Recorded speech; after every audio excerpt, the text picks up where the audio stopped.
Can I have you just give me your first thoughts as you were watching that, as you watched it back? What were you thinking during that time?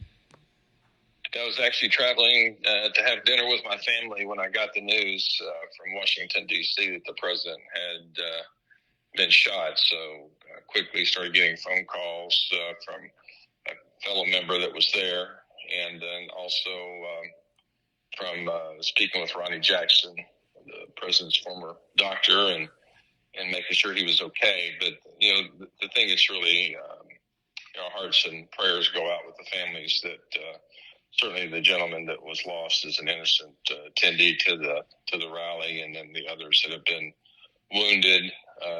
Sounds like a couple have been critically wounded.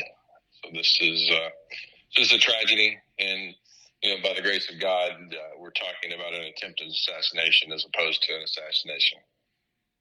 And what did you think of the Secret Service's action? And I know they got former President Trump out of there very quickly and kind of secured that scene. What do you think of that?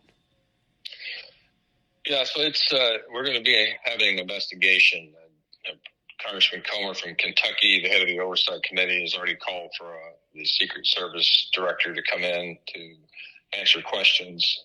There will clearly be an investigation into what was done to secure the area prior to the president arriving.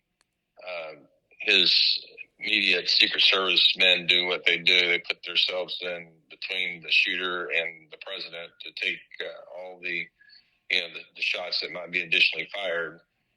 It's been 43 years since we saw that last with President Reagan, and we remember those horrific scenes on the sidewalk as he was getting in his car, and this was no different. I think the focus will be, again, on the site preparation.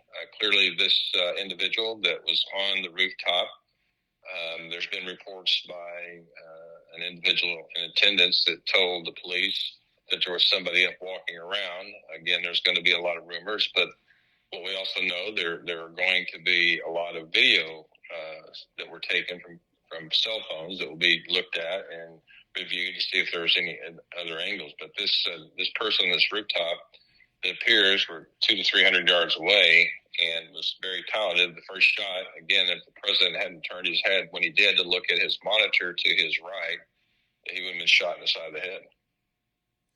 So, how do you see this impacting? I know the convention is next week, and how do you see this impacting the election moving forward?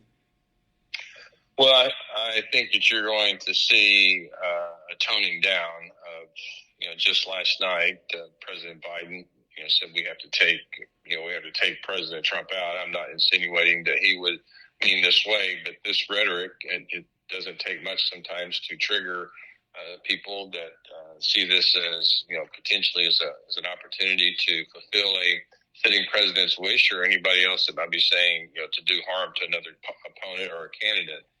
And I think we've got to work on agreeing to disagree without having violence. This is not something that any of us expected to see.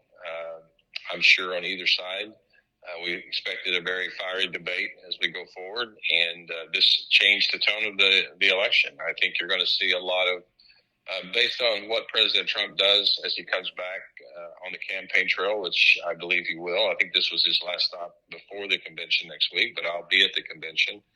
And we're talking to people at the convention currently. They're from Oklahoma, and the mood there is one of being fired up, being more resolute than ever in support of the president. And we'll see how this goes. There'll be the follow-on stories that you and other media outlets tell that will show and reflect how this event plays out. And before we go, I know that have you spoken to the president at all? I've been texting with people that are in the room with him. I sent him a text. Tammy and I did, wishing him well, and he's tough. I mean, when you look at him being mentally tough and physically tough at going on 79 years old, you consider what he's gone through, and now to see this and to stand up, and his first instinct is to tell the crowd to continue fighting. And, it wouldn't have surprised me to see him get back out there tonight, and I'm sure he would have if the Secret Service would have let him. That's just, he loves this country. He wants this country to do well. And he wants the people in this country to be free and to love it as well. And Tammy and I, our hearts and prayers go out again with the individual that lost his life and the others that have been wounded, and certainly to President Trump and his family. And we shared that with him in a response to the text back to him personally. Well, thank you so much for speaking with me.